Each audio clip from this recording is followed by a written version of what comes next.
What's up, everybody? When people think about longevity, they think about supplements, peptides, stem cells, maybe hormone optimization, and maybe some futuristic anti aging treatments, right?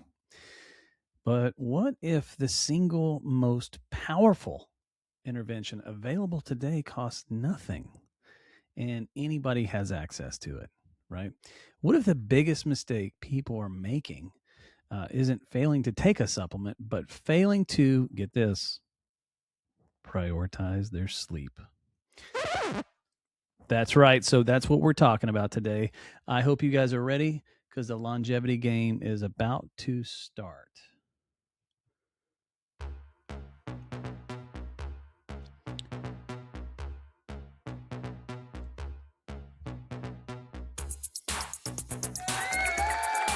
What's happening, everybody? Mike Ward here, host of the Longevity Game podcast. I'm also the CEO and the founder of Next Level TRT. We're a longevity and performance medicine practice just right outside of Fort Worth.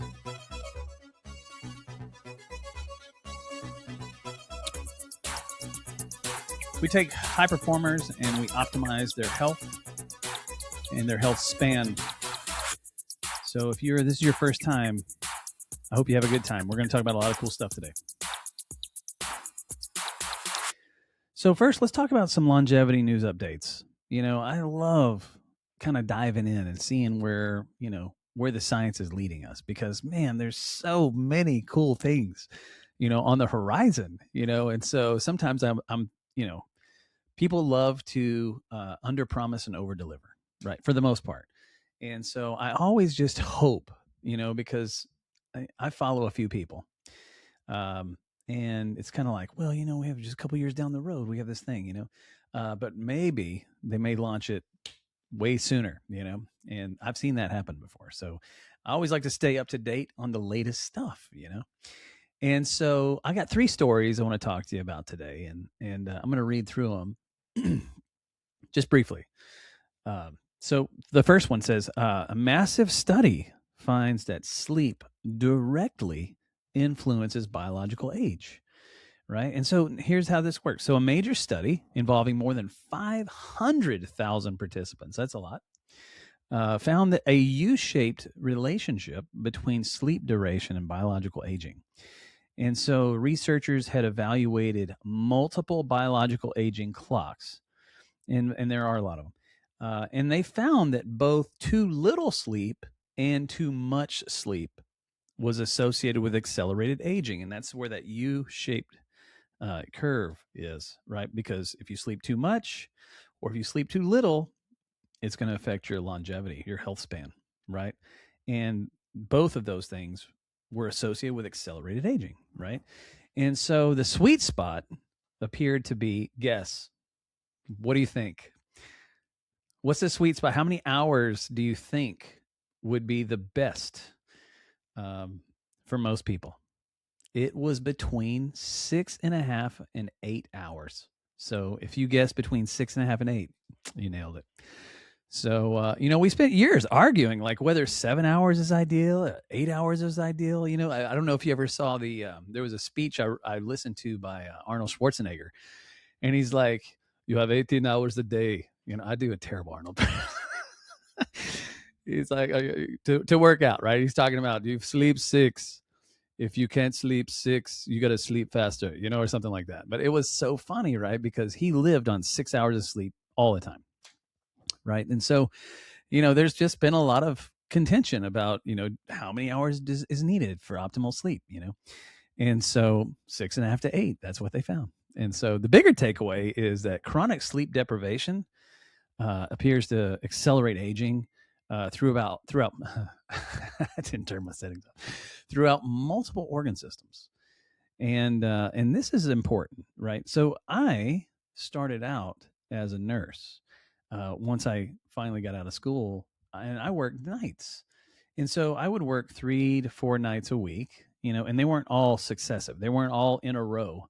Sometimes it'd be 2 nights off, and then I'd be two nights I'd be working, and then I'd be off one night, and then I'd work another night.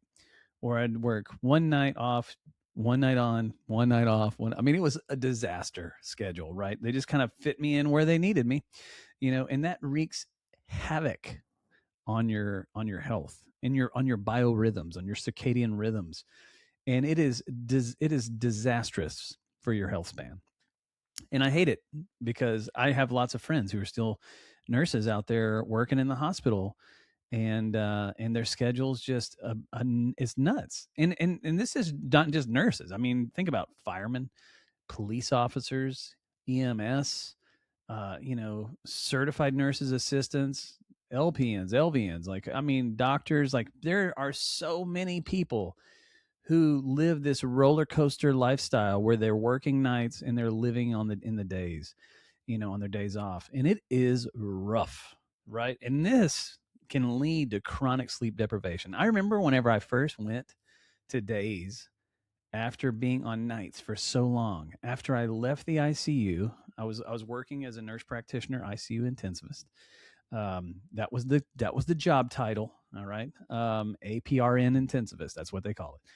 And I was working nights. I was the only critical care specialist in the whole hospital. It was a very large hospital right outside Fort Worth, and except for the emergency room physician, which they never left the emergency room. And so I would always be all over the hospital. If there was a code, I was in the code. If somebody needed, like some type of intervention, I had to do that, like a central line or an art line or a chest tube or any of that stuff. I had to be there. I was the one to do all that stuff, which was, it was an exciting job. Very sad at most times because there's always somebody dying in the ICU, right? People that you've grown close to, because you've been taking care of them for weeks or months. And I would work 7 on, 7 off. And my gosh, whenever I moved, whenever I left the ICU and I founded and opened Next Level TRT, and I just couldn't afford to continue working in the hospital because my schedule was just filling up in the clinic, and I just had to be there more than I had to be in the ICU. So I ended up walking away. But my gosh, my life changed so much whenever I went to days. It took a few weeks, right, to get my body acclimated and to get my circadian rhythms back, correct. Because we're not meant to live at night. We're not meant to be up at night. We're just not. That's just not biologically. That's not how our biorhythms work, right? But my gosh, it was a game changer once I finally was able to live a normal, like, sleep at night, work in the daytime. It was wow. It was amazing. It was amazing. I remember thinking, I have all this energy. Like, this is new, And so I just feel so bad for all my friends out there that are still just grinding that night shift. Anyway, I know it's a long. I got really derailed there. So anyway, story number 2. Let's talk about this next story I found. Sleep regularity may matter more than sleep duration. Now, this goes back to those biorhythms, right? One of the biggest emerging themes in sleep science is consistency. And I have an Aura ring, and I'm going to talk about that here in a little bit, because it does tell you, how consistent you are. It even gives you your chronotype, and we'll go into that. But anyway, so the story is researchers are increasingly finding that going to bed and waking up at roughly the same time every day predicts longevity better than simply chasing a certain number of hours. Okay, so the previous story was the sweet spot is 6.5 hours to 8 hours, right? In this story, the sweet spot is consistency, right? But if you can get consistently 6.5 to 8 hours, I'm sure it'll be perfect. So sleep regularity has been linked to lower mortality risk, and improved cardiovascular health. Okay. And so the body loves rhythm.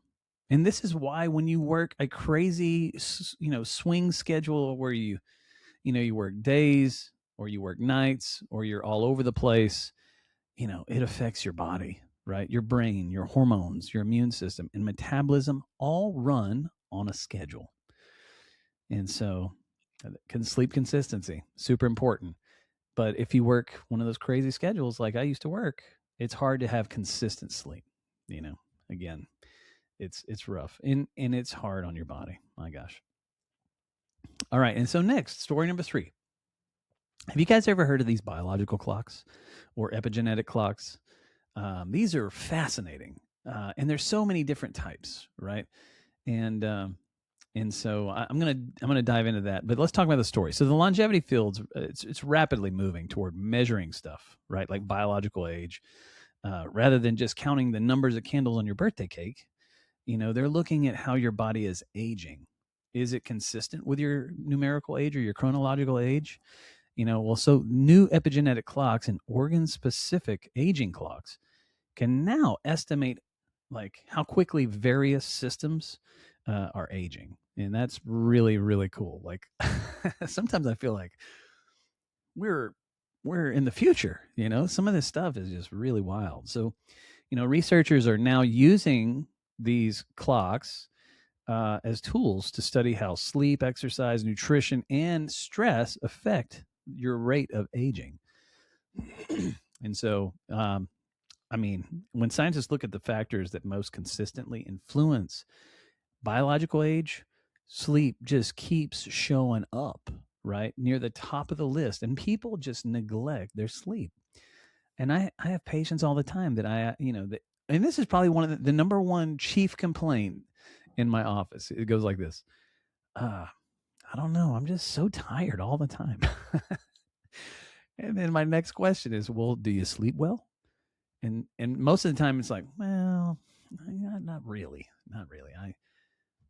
Or like, how many hours of sleep do you get? 5, 6 hours. Of course you're exhausted, right? Because you're not prioritizing your sleep. And so, but it's not just that, right? Like some people have a hard time falling asleep. I take care of very high level patients, very high level, and these people are like presidents, CEOs. Like these people are like major movers and shakers, and I imagine that they carry a lot of stress that might help prevent them from getting adequate sleep. You know what I mean? So it's not just about people choosing not to sleep. You know what I mean? And so, anyway, let's go a little deeper on these biological clocks. Okay, so before we move deeper into the sleep subject, I want to pause here. And I want to explain something that's become a major part of the longevity conversation, right? This is the biological age, okay? Your chronological age, like I was saying, is simple. It's right. It's the number of candles on your birthday cake. But biological age is different. Biological age asks a much more important question. It asks this question: how old is your body acting? Right? That's the biological age, right? Two people can both be 50, right? But one may have better metabolic health, better cardiovascular fitness, better inflammatory profile, and a recovery capacity of somebody that's a way younger, right? While the other person may be aging much faster on the inside because they don't have any of that, right? And so this is where biological clocks come in, right? A biological clock is it's like a mathematical model, right? And it uses biomarkers to estimate age, right? So some clocks use blood markers, some use DNA methylation patterns, right? And some use immune markers. And so, proteomics and metabolomics and what's that other word? Multi-omic data, right? And so the most well-known category is the epigenetic clock. And so epigenetics refers to chemical tags that sit on top of your DNA.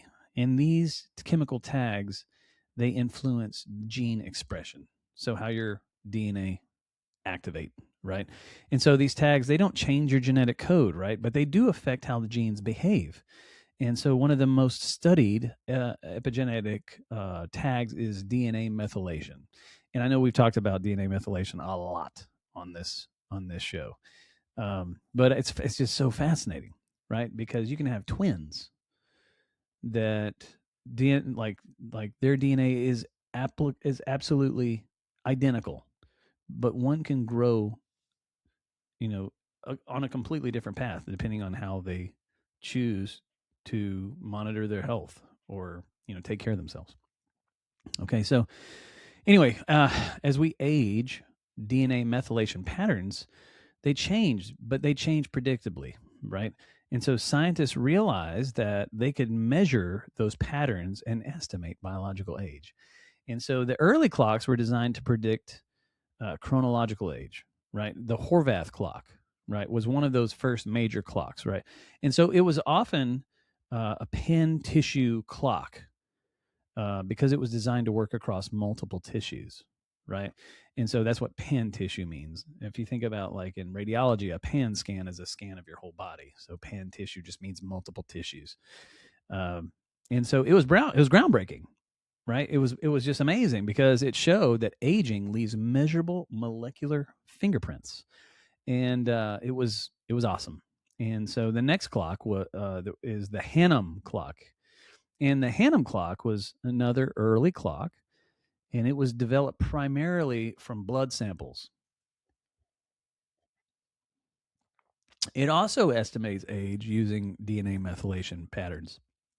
But here's the important point: those first generation clocks, they were very good at predicting like chronological age, right?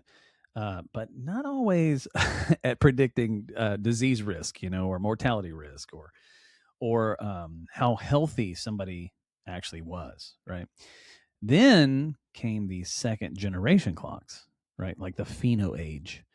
And the pheno age was designed to better reflect like physiological aging, right? It combined DNA methylation with clinical biomarkers associated with aging and mortality risk, right? And so the next clock was Grim age, Grim age. And they took this way further, right? Grim age is one of the strongest clocks for predicting mortality risk because it was trained using markers linked to smoking, plasma proteins, and lifespan related outcomes. And so, um, and so, I think anybody ever heard of Rhythm Health? I use Rhythm Health, and they have a biological clock or a biological, a biological clock. I'm sorry, epigenetic clock, and they give you your epigenetic age every month that you get your labs drawn, and they send you. I'll talk about it later, but they will send you this little thing, the little kit. You just attach it to your arm. It collects your blood, super easy, and then it tells you all this data. There's lots of labs, and for the longest time, I wasn't using them because they weren't including the hematocrit and the hemoglobin, but now they do, right? And it's just one little tube, and it just collects in 5 minutes. Then you send it off, or they'll send somebody to your house to pick it up, and then just within a week, you have all your labs and your epigenetic age, and you can monitor that. Isn't that cool? Anyway, so one of the other clocks is called the Dunedin pace. Dunedin pace clock. And so this one's a little different. This was, instead of simply asking like how old does your body look biologically, it asks how fast are you aging right now, right? So this is different, right? And this is an important distinction because if someone's 50 with a biological age of 57, then that's pretty useful information. You know what I mean? And so, but if we can estimate whether the person is currently aging faster or slower than expected, now we can start asking better questions. Are they sleeping well? Like, are they inflamed? Are they insulin resistant? Could they be overtraining? Are they not letting themselves recover? Are they under recovered? Do they drink alcohol every night? Are they metabolically unhealthy?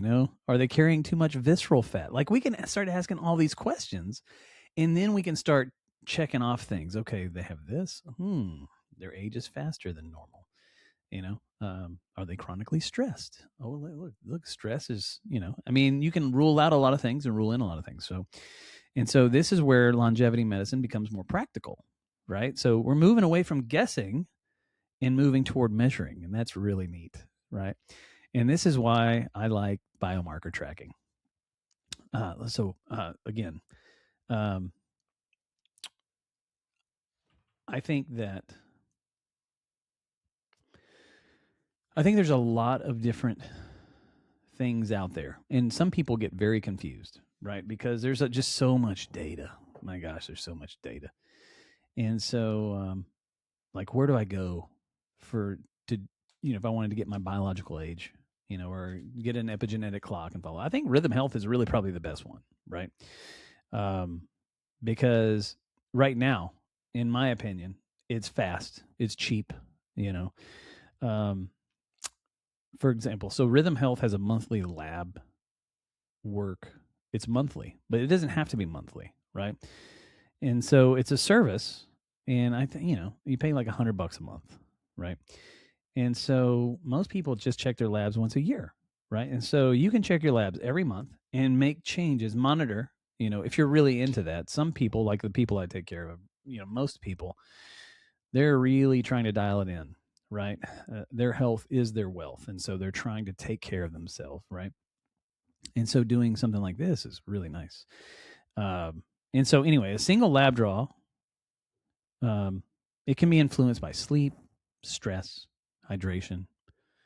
It can be influenced by your exercise regimen, illness. You could have, alcohol maybe a day before you got your labs, fasting status or something like that. Anyway, but when you check the markers repeatedly, you begin to see patterns. And that's the benefit of doing monthly.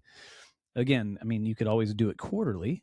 That's an option, that you can take advantage of. But, so you can see whether you're in interventions. I mean, obviously, if you're not doing anything for yourself, it'd be a waste of money because nothing's going to change, right? But if you're constantly trying to improve yourself, you can notice, right? Is your fasting insulin improving? Is your inflammation coming down? Is your lipid profile improving? Is your A1C getting better? Is your testosterone optimized or not? Is your liver health improving? Like all these things that you can track, and so that's cool. This is the future of health optimization, really. And this is like precision medicine. Not just how do you feel, not just your labs are normal, but are you aging slower? Are you recovering better? Are you becoming more resilient over time? So, now I have to also be clear, like biological age testing is not perfect, right? They still got a long way to go, right? But it can help, right? It shouldn't be used to scare you. You know what I mean? But you can use it as a trend. If you're making improvements in your life, right? It's biological age testing is not destiny. You know what I mean? It's not a diagnosis. And so it shouldn't be used to scare your people or yourself, right? If you're doing these, right? These clocks are just tools, okay? So they're not estimates. I mean they are estimates, but they're not destiny, right? And so, you also want to compare them with other clinical context, right? So anyway, that's what I wanted to talk about. Just getting into what biological clocks are, epigenetic clocks, because a lot of people don't know, and a lot of people honestly don't know that it's a thing. But if you really wanted to dive in and get yours checked, you should check Rhythm Health. And you can use my code Rhythm Health, and you can get $20 off your first month, which I think that's like, you're going to end up paying like $70, something like that. So anyway, let's move on. Let's transition. Let's move on to, and we're going to talk about why sleep is the master longevity tool. Okay. But then after that, we're going to talk about the peptide spotlight of the week, which is the DSIP, the Delta Sleep-Inducing Peptide. And I'm going to go deep on this one, right? Because I think you guys should know about this peptide. It's really good. And as always, I give you the science. I give you the truth. None of this bro crap that you get, on any other any other peptide video. You'll probably get a lot of junk. And I've watched a lot of them, and I'm like, that doesn't make sense. Anyway, so I'm going to dive into that, and then we're going to wrap it up. Okay. So segment number 2. So why is sleep the master longevity tool? So during sleep, right, brain detoxification occurs. Have you ever heard the glymphatic system? The glymphatic system, right? So this is when you sleep. This happens. All this metabolic waste is removed, right? Beta amyloid plaque is associated with Alzheimer's disease. The more sleep you get at night consistently, it helps the glymphatic system, and it helps to clear beta amyloid. And this can also reduce possibly neurocognitive decline. And so that's really, really important. So your brain literally washes itself while you sleep. This is super important, friends. I hope you're getting this, right? I'm trying to sell you on sleep, right? You got to get some better sleep. Next, hormone optimization, right? When you're asleep, your body releases growth hormone. And growth hormone does all kinds of cool stuff, and, like stimulates collagen production. Growth hormone is directly it's it's involved with collagen formation, right? And so that's awesome. It also helps you sleep better. Um, growth hormone does. It also helps to build muscle. It helps to recover. It helps to restore. I mean, growth hormone's important. Also, sleep, it helps with testosterone production. It helps with cortisol regulation. And if you think about it, like cortisol, and when you wake up in the morning, it's the highest it's going to be. And then cortisol predictably declines throughout the day till about midnight. It's down to nothing, basically. And so this is why, like, your biorhythms, if you work nights and then you shift to days, that cortisol rhythm can get really screwy, and it can make it very difficult to do things like lose weight, right? It also can affect insulin sensitivity. And so, like many men come into my clinic convinced they need testosterone. They're just convinced, they just know it, right? And some absolutely do, right? Many absolutely do. But many are running on only 5 hours of sleep, right? Like I was saying earlier. And they're expecting for their hormones to function optimally, right? Or at least normally. And it's just not going to happen. You got to get to sleep, right? Another thing, when you're sleeping, cellular repair becomes a thing, right? Sleep promotes DNA repair, protein synthesis. You build muscle, while you're asleep, but especially if you're taking in protein, right? You have to take in the protein. And then immune surveillance, right? Tissue recovery, all these things happen. Recovery occurs after the thing, right? It doesn't recur during the thing. And so I talked to, I'm a competitive bodybuilder, and this year I haven't done a show yet, but I haven't decided if I'm going to do one. But when you go into the gym to work out, that's not where the growth occurs. That's where the damage occurs. And then your body rebuilds while you sleep. If you're not getting enough sleep, then you're not going to see the results that you really want to see, right? Recovery happens after, right? Also, inflammation control. It happens at night. Chronic sleep deprivation increases C-reactive protein, which is an inflammatory marker, interleukin 6, tumor necrosis factor alpha. Like this creates a pro-aging environment, right? Inflammation is bad, right? Chronic low-grade inflammation, and this will continue to happen the less sleep you get. And just look at people who don't sleep. Like for years, they've just been sleeping poorly. They look exhausted, right? They're not aging well. That's because of all this other stuff that's happening underneath. They don't even realize it. So anyway, sleep is important, friends. And so and again, like I said, I'm trying to sell you on 6.5 to 8 hours of sleep. Just prioritize it. I would just do this for 1 month.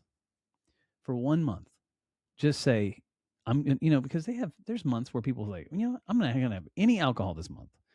This month, or maybe July, 6.5 to 8 hours a night.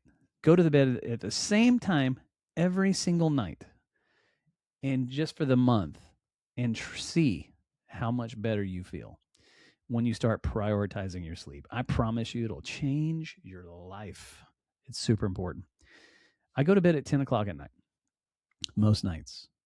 Sometimes it's a little later, 10:30 maybe. But my chronotype on my Oura ring tells me exactly the optimal time, according to my biorhythms, for me to go to sleep. And I try to do that consistently every single night. And it's amazing. And so we're going to transition over to wearable revolution. The wearable revolution. That's what we're talking about. And this will, I think that you guys will like this, right? I think everybody has some type of wearable, or at least most people, like an iWatch. That's a wearable piece of technology, right? And so, being able to measure yourself is probably one of the coolest things that we can do these days. It's like very James Bondish, right? Like we wear things on our wrist that 30 years ago James Bond was wearing, and everybody's like, wow, that's awesome. I wish I had something like that. And so we have all this tech available to us, and we can use it for so many good things to improve our bodies, right? So I want to start first with the Aura Ring. Now, the Aura Ring just came out with Generation 5. I have a Generation 4 because I love it, and it works just fine. But anyway, the strengths of the Aura Ring, it can stage your sleep. It can tell you, like, are you in deep sleep? Are you getting a lot of light sleep? Are you getting REM sleep? And each one of those matters. Each one of those are associated with a different wave pattern when you're sleeping, right? And so you want to make sure that you're getting plenty of deep sleep and plenty of REM sleep. And it tracks that, which is absolutely crazy that it does that. It also helps you track your sleep regularity. It'll tell you when you're going to sleep, when you're waking up, every time. It'll tell you how much you're moving at night, which is wild, like how much tossing and turning you're doing. And it'll also tell you like stuff like your HRV, your heart rate variability. It'll tell you what your readiness score is. And I try not to look at this one the first time, like the first thing that I do when I wake up, because you don't want it to be like that self-fulfilling prophecy. You wake up and you're like, oh man, I felt good. And then you see my readiness score and it says it's like 40%. And you're like, oh, maybe I don't feel good, And then you're telling yourself this stuff, right? But I like to look at it later on in the day, but it tells you based on your sleep, based on your heart rate variability, based on your temperature, and just all these other biometrics that it tracks, kind of how ready your body is to face the day, right? Really cool. Temperature trends, like if you're a female and you don't have a uterus, right? But you're trying to track your menstrual cycle for labs or something like that. Aura Ring tracks your menstrual cycle. Even if you don't have a uterus, you'll know exactly where you're at every day of the month in your menstrual cycle. It's really, really cool. It's really ideal for like maybe longevity enthusiasts, data lovers, people who like tracking stuff, and people who really just don't like wearing watches because it's right there, right? Oh, and it's also got like a 5 to 6 day charge time. So you're not having to charge it every day, Anyway, I also have an Apple Watch. So let's talk about Apple Watch. Apple Watch, it's got some really cool strengths, right? Sleep tracking, it's got that. But it's hard to sleep in a watch for me. I can't do it. I've tried. It does tell you your HRV, your heart rate variability. And just in case you guys don't know what heart rate variability is, let me tell you a little bit about that. HRV, or heart rate variability, is one of the most important longevity metrics that we have, right? And heart rate variability is basically a balance between your sympathetic nervous system and your parasympathetic nervous system. And it's measured in milliseconds. And what it is, it's those little spaces between your heartbeat, like da-doom, da-doom, da-doom. It's that space in between those da-doom. And that is the space that you measure to get somebody's heart rate variability. And the lower the heart rate variability, the worse off you are. That means that you have more sympathetic tone, fight or flight, and less parasympathetic tone. And so your HRV can tell you some really important stuff. If you have a very low HRV, it's probably because you're under a lot of physiological or mental stress. And so if it is physiological stress, then okay, I think I need to back off the gym a little bit, or I need to back off my runs, or whatever it is that you're doing that's physiologically stressing you out. It's a good metric to help track that, because if your HRV is low, then you're probably in an inflamed state, you're in a fight or flight state, and it's a stressful state. And so you got to get out of that. So anyway, that's what HRV is. Another cool thing the Apple Watch does is it has EKG, right, or ECG. It's very, it's one lead, but still, if you're having AFib, it's going to show up in one lead, and that's all you need, which I like that. I think that's cool. It does have an activity tracker. I use mine anytime I'm in the gym. That's when I wear my iWatch, because it's going to let me specifically, like, I'm running or I'm on the stair mill, for this amount of time, or I'm lifting weights, anything like that. And it's very cool. You can actually track your zone heart rates if you're really interested in that.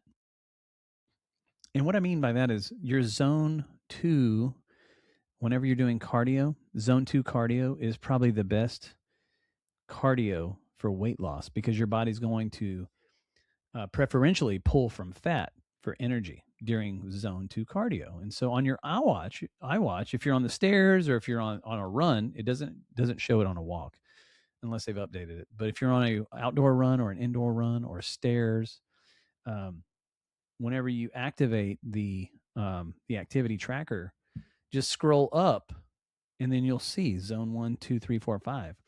And so keep in zone 2 if you want to burn more fat. If you want to, improve your cardiovascular health, your heart health, then you go into those zone 3, zone 4. And so that's really cool. I don't know of another metric or another device that actually captures your zone trainings actively while you're doing it, And it also can give you VO2 max estimates. And so this is ideal for just a general population, or fitness-minded people who just want to track those things. So another one is Whoop, the Whoop band. It's like a wrist band. It tells you recovery metrics, strain score, HRV tracking, very athlete focused. It's ideal for athletes, maybe high performers. But honestly, I tried it. It worked for like a week, and then it started glitching, and I was really frustrated with it. And it doesn't even have like there's nothing on it. It's just a band, and you have to go to your app to see any of this stuff, right? I don't know. Maybe it works great. Maybe I just got a bad one, but I was not very excited about it, and I was actually very angry because I spent a few $100s on that thing, and it stopped working. But it was very inconvenient. Anyway, so the next is Garmin. Garmin has a lot of crazy cool things, And so they do training readiness, HRV status, sleep metrics, basically everything that the Oura Ring wear does, but it's on your wrist, right? And so, yeah, ideally, I guess it's just about the same, right? So just people who are interested in their health. They are expensive. Like some of these can be over $1,000, right? And so these are like for maybe endurance athletes, cyclists, runners, that kind of thing. Garmin is top of the line, cool stuff. So anyway, I would say, like, if you're using a piece of wearable technology, one of the most important things to track is your HRV, right? Because it helps HRV, like I said, it helps to reflect your balance between your parasympathetic and your sympathetic nervous system, right? So it helps reflect recovery, resilience, and nervous system balance, right? Also, your resting heart rate. This is super important. If you have the higher resting heart rate you have, and I just read an article yesterday that was talking about how I can't even remember. I don't want to tell you the incorrect stuff, the incorrect data, but they said, for every 10 points of, your resting heart rate goes up, there's like a 17 increased percentage risk of early death or something like that. It was very daunting, and I couldn't believe it when I read it. I had to read it twice.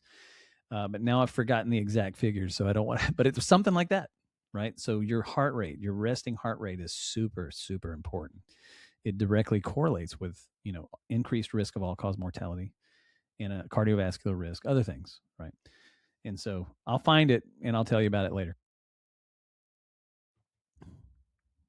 Okay, so another sleep efficiency, right?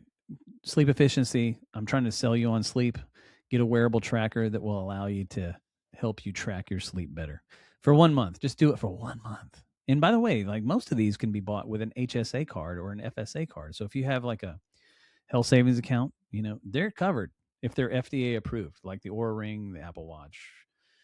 I don't know. I've tried like 5 different wearables, and Oura just kills them every time. I just always go back to the Oura. So I'm just letting you know that's my favorite.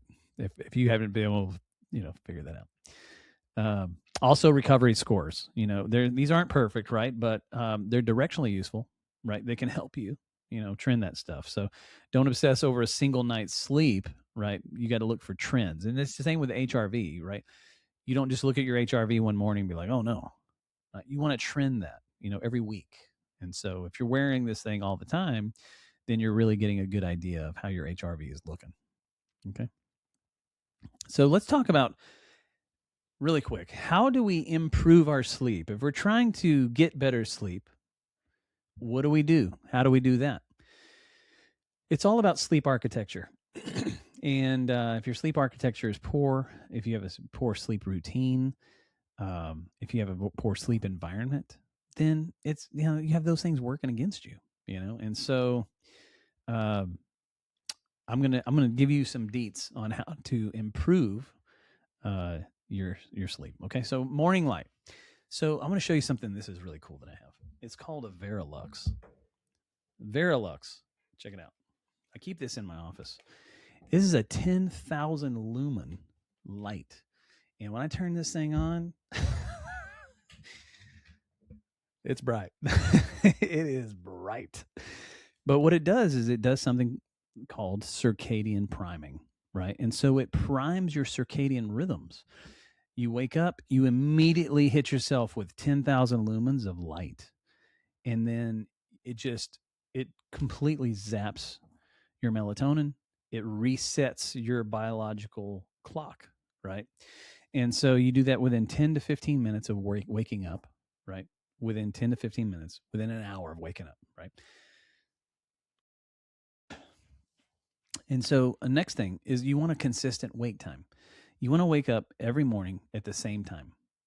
You need that consistency. And I was talking about that at the beginning. Consistency. Even the weekends.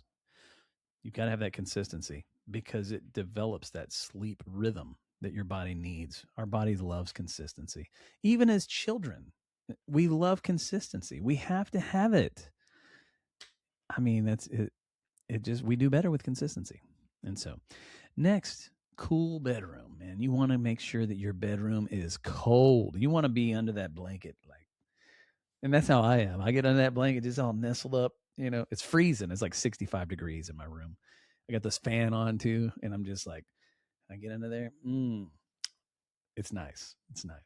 So the next thing, and this, I'm going to tell you a little story about this. So you want to eliminate late night alcohol, right? And so the first time that I tracked this, I had a few margaritas, and I was wearing my Oura ring. I looked the next day when I woke up. I'm like, all right, let me see what's up with this, because I didn't feel like I slept well, and I didn't have so much where I was hungover, but I just didn't feel well. My resting heart rate was like 90 all night because of the alcohol, right? It affected my sleep. I slept terribly. I was tossing and turning, and it just did not go well. And I've been tracking that. If I have a late drink, my sleep suffers, right? So remember that. Eliminate late night alcohol, right? It's one of the biggest sleep disruptors, guys. I'm telling you. Another thing is eliminating late night blue light, right? So being on your phones, watching TV, I mean, maybe you have a tablet that you keep by the bed, This is not good, unless you have some blue light glasses like these. Man, I'm such a nerd. These are my sunglasses. These are my sunglasses, prescription Ray-Ban Meta glasses, right? And I love these things. They have a blue light blocking, which is really cool. So, if you want to eliminate blue light, but you still want to be on your screens right before bed, get some blue light glasses, right, that block that blue light, and because it zaps your melatonin. And so, next, exercise. If you do, like, particularly resistance training and zone 2 cardio, right? If you exercise daily, and I like to exercise in the afternoon, not so late in the afternoon where there's a whole bunch of people there, like around 5, but around 2:30, 3 o'clock. That's usually when I work out. And I've structured my hours at the clinic for everybody to be off between 2:30 and 4:30, so people can go pick up their kids if they need to, and it allows me time to go work out when there's nobody at the gym. So it works out. But the later in the day that you work out, and especially the harder you push, the better sleep you're going to get, right? So that's helping on multiple fronts, the sleep and the working out. And the next thing is sleep apnea. You definitely need to evaluate whether or not you have sleep apnea. So many people are undiagnosed with sleep apnea. I had a friend who lived just 2 houses down from me, and one morning I was leaving the emergency room, coming home, and they were wheeling him out on a gurney, covered. He had died. His wife had come up to me, and she collapsed in my arms. He had died. I said, "What happened?" She said, "He just didn't want to wear his CPAP, and he died in his sleep," which is not a bad way to go, but I mean, the people that you leave behind, and you might have some things that you want to do, and so it's really important to be evaluated for sleep apnea. That's another thing with the ordering. I'm not trying to sell you on Aura, but it tells you what your average oxygen saturation is at night, and it tells you if you have sleep disturbances, meaning that you and then you wake up. It tells you that stuff. So you can actually get a pretty good idea whether or not you have sleep apnea if you wear an Oura ring. But sleep apnea it's associated with more than just, poor sleep, right? But it's associated with hypertension. Like, it can cause right-sided heart failure. It can cause daytime fatigue. It can cause high blood pressure. It can cause obesity. Like, sleep apnea is deleterious to your health. You've got to do something about it. If you have it, if you suspect you have it, get checked. If you live around the DFW area, I have a very good friend who is a pulmonologist, critical care pulmonologist, who does sleep studies, and I can get you a referral, right? So just let me know. Let's see. Okay, so anyway, that's it. Do those things, and if you can do 3 or 4 of those things, I'm telling you, it's going to improve your sleep. Let's go on to the peptide spotlight, and then we're going to wrap this up. We're pushing 45 minutes right now. And so today on our peptide spotlight, we're talking about delta sleep-inducing peptide. Have you ever heard of this? DSIP? Okay, it's pretty wild, right? So because today's episode is all about sleep, it's all about recovery, it's all about aging, it's all about longevity, we're going to talk about a peptide that fits perfectly into this conversation. All right. So delta sleep-inducing peptide. Now, right away, it sounds too good to be true. Sleep-inducing peptide. But it's true. It's true. It sounds like something that you should put in. It should put you into deep sleep, right? Maybe improve recovery, lower stress a little bit, fix insomnia, and maybe turn you into a perfectly optimized human being overnight, right? But as always,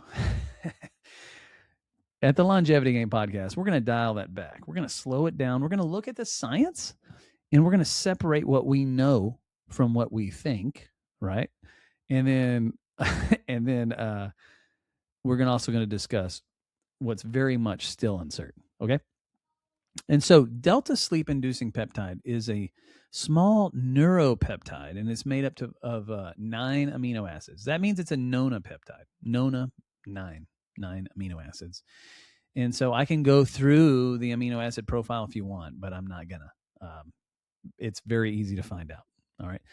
It was first described in the 1970s, after researchers observed that a substance isolated from the blood of sleeping rabbits appeared to induce slow wave sleep activity when introduced to other animals. All right.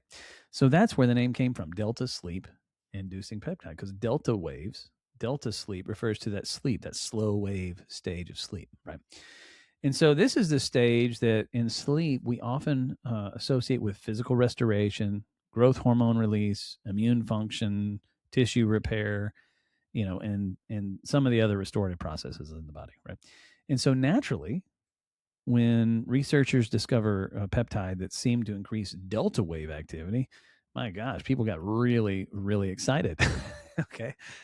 And so here's where it really becomes fascinating. It's been studied for sleep, stress regulation, pain modulation, endocrine effects, withdrawal symptoms, and even anesthesia-related research, right? So despite, though, decades of interest and research, it still remains one of those peptides where biology is intriguing, but the clinical evidence is still it's just not there. It's just still incomplete, right? We don't have a lot of human studies on this stuff, right? So in other words, this is not a peptide that we can say, case closed, it's awesome, right? It's better to say something like this. This is enough signal to be really, really cool, right? But not enough high quality data, human data, to make a definitive case, right? And so let's talk about the sleep data first, okay? So some early studies suggested that the DSIP may normalize sleep architecture, right? And so in certain people, with insomnia. And so in a small study of patients, these patients all had like chronic insomnia, right? Delta sleep inducing peptide appeared to influence sleep patterns, including sleep efficiency and aspects of sleep regulation. So that's cool. It was working. It was working. Other studies had suggested that DSIP may reduce sleep latency, which is the amount of time that it takes you to fall asleep. Which, by the way, the Oura Ring tells you what your latency is. Anyway, and it may improve the organization of your sleep, right? But a lot of these studies were so small that the sample population, it was just so random. Like some people were older, there was limited sample sizes. Some were like open label, there was like lots of different, there was a lot of studies, but none consistent, right? And so many haven't been replicated, and that's a problem, especially in these large, like randomized trials that we like to see, whenever we're studying medications, But there's, to be honest, just not a lot of money. It's hard to put a lot of money into something that your body makes and then try to sell it. I'm talking about big pharma here, and then try to sell it and make money whenever it's something that you can isolate from an animal. It doesn't make sense. There's not a lot of money in it. They're not gonna pursue all those rigorous clinical studies because it costs money, to do those. Anyway, in medicine, an interesting signal is not the same as a proven treatment, right? So when people online talk about DSIP like it's guaranteed cure for insomnia, that's going a little too far, right? It may be good for some people who have a certain type of insomnia, maybe. I don't know. The better interpretation is this. So, DSIP may have sleep regulating properties, which it seems to have, especially in certain dysregulated states, right? But the available human data, the evidence is limited, right? And a little mixed. And so now mechanistically, DSIP, it's interesting because it does not appear to act like a traditional sedative, right? It doesn't like make you groggy, That's important, A sedative knocks you down, right? But healthy sleep is not the same as being sedated. I don't know if you've tried like a benzo before, or like, have you ever tried Ambien? My gosh, I tried an Ambien one time. I felt awful. The next morning, I was so dead tired. I slept, but I don't think I slept well. And I was just really, really groggy, right? So the goal shouldn't be unconsciousness, right? The goal should be restorative sleep, right? And so DSIP, it just appears to be more of a sleep modulating peptide than a classic sedative. And so there's also evidence that the delta sleep inducing peptide like material is found in different parts of the body, right? Including the brain, the pituitary gland, the peripheral tissues, and body fluids. And so this is what I mean. Like, it's hard to spend millions and millions of dollars in doing, large randomized controlled trials whenever you can find this stuff in your body. It's hard to patent that kind of thing. You know what I mean? So anyway, researchers had looked at possible relationships between DSIP and the hypothalamus and the limbic system and the pituitary and ACTH, which is adrenocorticotropic hormone, or cortisol regulation and melatonin pathways and autonomic X-tone. They've looked at possible relationships and all those things, right? And that makes sense because sleep's not really controlled by just one switch. There's multiple things that we have to look at, so it's like a network, right? Sleep is controlled by a network of things, right? And so it's like your circadian rhythm, melatonin signaling, cortisol rhythm, body temperature, adenosine buildup. There's lots of things. Light exposure, stress chemistry, inflammation. There's so many things that are built into sleep regulation. It's not just the one thing, right? And so this is why I say it may be good for some people. It just depends on which of those things, the people are having problems with that's driving their insomnia, right? And so this is why sleep optimization is never just about one supplement or one peptide. It's a system, right? And so anyway, let's talk about stress real quick. One of the most interesting proposed roles of DSIP is stress adaptation. I don't know if it's similar to ashwagandha, but ashwagandha is one of those things you can get over the counter that helps regulate sleep, and it helps lower stress levels, helps to improve cortisol regulation.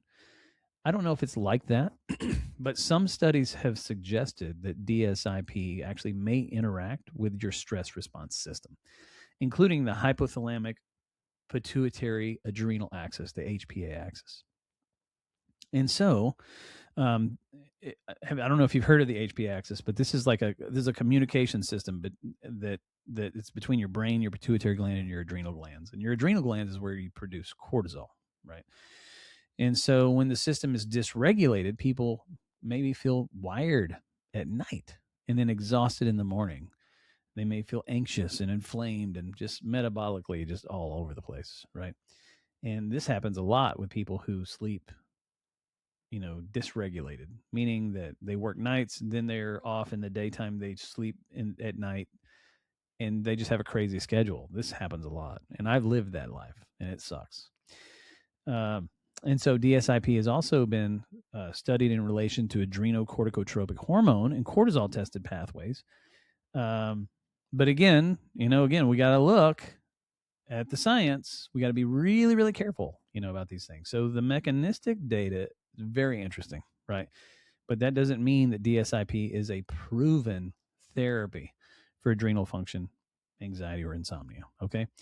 It does deserve a lot more research, and I would love to be involved in some of that. But my gosh, it's going to take a lot of people, and it's going to take a lot more. I mean, just one study ain't going to do it, right? We have to have consistent data. Some older research looked at DSIP in opioid and alcohol withdrawals settings. And so there was reports suggesting that improvement in withdrawal symptoms, sleep normalization, and even psychomotor performance, right, in people who are withdrawing. Again, not a lot of research, just a few things, out there. So, I mean, there's so many cool things, promising things with this peptide. We just, we're not doing as much research on it as we should be. It's very promising. Definitely not a proven peptide. So let's bring this back to longevity. Why would a sleep-related peptide matter in a longevity conversation? Well, what did I tell you in the beginning? Sleep is one of the biggest regulators of biological age. Poor sleep, it increases inflammation. Poor sleep worsens insulin resistance. It impairs testosterone production. It disrupts growth hormone secretion. It worsens blood pressure. It worsens immune surveillance. It increases cravings. It worsens recovery. It affects your brain's ability to detoxify. Remember the glymphatic system. And then poor sleep accelerates the entire aging phenotype, your whole, like your physical appearance. So if a peptide could safely and reliably improve sleep quality, sleep architecture, or sleep regulation, that would be super meaningful, right? Does that make sense? This is why I've tied that peptide into the longevity conversation. So, but the key phrase is safety and reliably. And so we're not exactly there with DSIP. But another important point is the DSIP is not FDA approved as a treatment for insomnia. It's not a replacement for diagnosing and treating sleep apnea. It's not a replacement for proper sleep hygiene. It's not a replacement for circadian rhythm alignment. It's not a replacement for weight loss when weight is driving airway obstruction. It's not a replacement for reducing alcohol. It's not a replacement for stress management. You follow me, guys? It's not a replacement for, overrides poor behavior. It's all those things matter, right? And so, if you're sleeping 5 hours per night, you're drinking alcohol before bed, you're scrolling your phone, doom scrolling, for hours, until midnight, until your eyes are starting to get a little heavy, eating a heavy meal at 10 p.m. and then skipping morning sunlight and never exercising. I don't think the delta sleep-inducing peptide is the first answer for you. I think the first answer is fixing those inputs, right? The foundations. Once the foundation is there, advanced tools may have a place. You know what I mean? But this is about, I think peptides in general. I love peptides. I prescribe peptides all the time, and I have some great pharmacies who make sure that they are third-party tested, they are pure, and they're potent, and they're exactly what they're supposed to be. But peptides are tools, right? You cannot replace the fundamentals. You have to do those first, and then you add the peptides. They should be used when appropriate to complement a well-built system, right? And so, anyway, that matters. And so I think we're about to wrap this up. When people are using peptides, a lot of the times people are buying this stuff on gray market, right? Because they can't find people that actually prescribe these peptides. Well, if you want, you can always reach out to me. If you live in Texas or Nebraska, you can just register for a no-cost consult, and we can talk about all this stuff. And it's no cost. We'll talk for 30 minutes. We'll figure some things out and maybe get you on some peptides. You just go to www.nextleveltrt.com. All right. So this is it, guys. I appreciate you hanging around. We're here at 1 hour. The future of longevity is not just about living longer. It's really not. It's about measuring what matters, right? Wearables are giving us an unprecedented way and insight into our physiology, right? But all the technology in the world cannot overcome poor habits, right? If I could choose one longevity intervention for the average person listening today, I'd probably choose sleep, right? Because sleep influences hormones, it influences metabolism, recovery, brain health, inflammation, and ultimately how we age. And so the best anti-aging therapy may not be found in a pill bottle. It might be found in your bedroom tonight. Thank you, everybody. Thank you so much for being around today. I really, really appreciate you guys tuning in. For the first time in a long time, I actually went live today on YouTube. And so I hope you guys enjoyed it.